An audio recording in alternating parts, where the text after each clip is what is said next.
Hello friends. आज हम लोग Marathi grammar का एक बहुत इंपॉर्टेंट टॉपिक वाक्य प्रकार यानी टाइप्स ऑफ सेंटेन्सेस इसको स्टडी करेंगे। तो वाक्यांचे प्रकार, वाक्यांच्या अर्थावरून वाक्यांचे 4 प्रकार आहेत। तो मीनिंग के हिसाब से सेंटेंसेस को 4 टाइप्स में डिवाइड किया गया है, जैसे इंग्लिश में होता है। तो मराठी में क्या नाम है? पहला विधानार्थी वाक्य यानी एसर्टिव सेंटेंस, दूसरा प्रश्नार्थी वाक्य यानी इंटेरोगेटिव सेंटेंस, तीसरा आज्ञार्थी वाक्य यानी इम्पेरेटिव सेंटेंस और चौथा उद्गारार्थी वाक्य यानी एक्सक्लेमेटरी सेंटेंस। तो अब एक एक करके हम स्टडी करते हैं। पहला है विधानार्थी वाक्य एसर्टिव सेंटेंस। पुढील वाक्य नीट वाचा व समजून घ्या। पहिला, कमल दररोज शाळेत जातो। तो विधान केले आहे।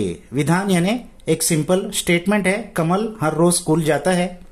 दूसरा, जॉर्ज पहाटे व्यायाम करतो। जॉर्ज सुबह एक्सरसाइज करता है। यह भी विधान केले आहे, एक सिंपल स्टेटमेंट है। तो वरील वाक्यांत केवळ विधाने स्टेटमेंट्स केली आहेत, यानी ऊपर के जो सेंटेंसेस है इनमें सिर्फ एक शॉर्ट स्टेटमेंट है, विधान है, म्हणून अशा वाक्यांना विधानार्थी वाक्य एसर्टिव सेंटेंस म्हणतात। तो इसीलिए इस टाइप के सेंटेंसेस को विधानार्थी वाक्य या एसर्टिव सेंटेंस ऐसा कहा जाता है। दूसरा टाइप है प्रश्नार्थी वाक्य यानी इंटेरोगेटिव सेंटेंस। तो पुढील वाक्य नीट वाचा व समजून घ्या। पहिला, जमील तू सहलीला येणार आहेस का? जमील तू पिकनिक पर आएगा क्या? तो प्रश्न विचारला है, क्वेश्चन मार्क से एंड हो रहा है, क्वेश्चन पूछा गया है। दूसरा, राधा तू अभ्यास कशी करतेस? राधा तू पढ़ाई कैसे करती है? तो इसमें भी प्रश्न विचारला है, क्वेश्चन पूछा गया है। तो वरील वाक्यांत केवळ प्रश्न क्वेश्चन्स विचारले आहेत, ऊपर के सेंटेंसेस में क्वेश्चन्स पूछे गए हैं, म्हणून अशा वाक्यांना प्रश्नार्थी वाक्य इंटेरोगेटिव सेंटेंस म्हणतात। तो इस टाइप के सेंटेंसेस को प्रश्नार्थी वाक्य इंटेरोगेटिव सेंटेंस कहते हैं। अशा वाक्यांच्या शेवटी प्रश्न चिन्ह लिहिणे आवश्यक आहे। तो इंटेरोगेटिव सेंटेंस के एंड में क्वेश्चन मार्क प्रश्न चिन्ह होना जरूरी है। तीसरा है आज्ञार्थी वाक्य इम्पेरेटिव सेंटेंस, जिसमें कोई ऑर्डर किया गया हो। पुढील वाक्य नीट वाचा व समजून घ्या। अब इसके क्या क्या होते हैं टाइप्स? पहला, मुलांनो रांगेत चला। बच्चों एक सीधी लाइन में चलो। या वाक्यात आज्ञा केली आहे, इस सेंटेंस में ऑर्डर है। दूसरा, देवा मला चांगली बुद्धी दे, यानी भगवान मुझे अच्छी समझ दे। या वाक्यात प्रार्थना केली आहे, इसमें प्रेयर की गई है। तीसरा, तुम्हाला तुमच्या कार्यात यश मिळो, तुमको तुम्हारे काम में कामयाबी मिले। या वाक्यात आशीर्वाद दिला है, आशीर्वाद दुआ दी गई है।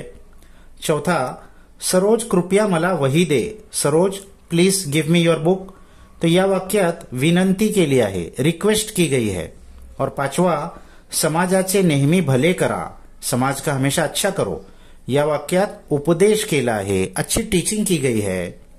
तो वरील वाक्यांतील क्रियापदांवरून आज्ञा करने, तो ऊपर के जो सेंटेंसेस है उनके जो वर्ब्स है उसमें या तो हमको आज्ञा करने ऑर्डर का मिल रहा है, या तो प्रार्थना करने, या तो प्रेयर किया गया है।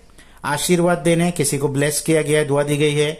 या तो विनंती करने, रिक्वेस्ट किया गया है। और या तो उपदेश करने, किसी को अच्छी टीचिंग की गई है, या गोष्टींचा बोध होतो, ये चीजें मालूम पड़ती है। म्हणून अशा वाक्यांना आज्ञार्थी वाक्य इम्पेरेटिव सेंटेंसेस म्हणतात। तो ऐसे टाइप्स के सेंटेंसेस को आज्ञार्थी वाक्य या इंग्लिश में इम्पेरेटिव सेंटेंस कहते हैं। चौथा टाइप है उद्गारार्थी या उद्गारवाचक वाक्य एक्सक्लेमेटरी सेंटेंस। पुढील वाक्य नीट वाचा व समजून घ्या। पहला, आहा किती सुंदर देखावा आहे हा। तो इसके अंदर आनंद दर्शक भावना फीलिंग्स है, एक्सक्लेमेटरी मार्क आ रहा है, आहा हा, अरे रे। और ये कौन से टाइप की फीलिंग है? आनंद दर्शक, खुशी की फीलिंग है, आहा हा। दूसरा है, अरे रे किती वेदना होतात त्याला, अरे रे उसको कितनी तकलीफ है। तो ये शोक दर्शक भावना, ये बहुत सैड फीलिंग है। तीसरा, शाबाश जिंकलास तू, प्रशंसा दर्शक भावना, यानी किसी का अप्रिसिएशन करने वाली फीलिंग है। और चौथा, मी पक्षी झालो तर, तीव्र इच्छा, इसमें कोई हमारी मन की कोई इच्छा बताई गई है। तो ये 4 टाइप के एक्सक्लेमेटरी सेंटेंस होते हैं। वरील वाक्यांत मनातील भावना किंवा तीव्र इच्छा उद्गारातून व्यक्त झाल्या आहेत. ऊपर के सेंटेंसेस में हमारे मन के फीलिंग्स या तीव्र इच्छा उद्गार के रूप में, एक्सक्लेमेशन के रूप में बताए गए हैं. म्हणून अशा वाक्यांना उद्गारार्थी या उद्गारवाचक वाक्ये एक्सक्लेमेटरी सेंटेंसेस म्हणतात. इट्स टाइप्स के सेंटेंसेस को उद्गारार्थी सेंटेंस कहते हैं. अशा वाक्यांच्या शेवटी उद्गारवाचक चिन्ह लिखने आवश्यक है. ऐसे सब सेंटेंसेस के एंड में एक्सक्लेमेटरी मार्क लिखना जरूरी है. अब हम लोग कुछ एग्जाम्पल देख लेते हैं जिससे ये और क्लियर हो जाएगा. पुढील वाक्यांचे प्रकार ओळखा. क्वेश्चन आएगा वाक्यांचे प्रकार ओळखा यानी सेंटेंसेस के टाइप्स पहचानो. तो पहला है तुझी शाळा कुठे आहे, तुम्हारी स्कूल कहाँ है. और ये सेंटेंस क्वेश्चन मार्क से खत्म हो रहा है तो बहुत सिंपल है, प्रश्नार्थी वाक्य. दूसरा, किती मनोहर हे दृश्य आहे और एक्सक्लेमेशन मार्क पे सेंटेंस खत्म हो रहा है और किती वर्ड आया है. किती ये एक्सक्लेमेटरी वर्ड है तो एक्सक्लेमेशन मार्क है और किती है तो उद्गारार्थी वाक्य.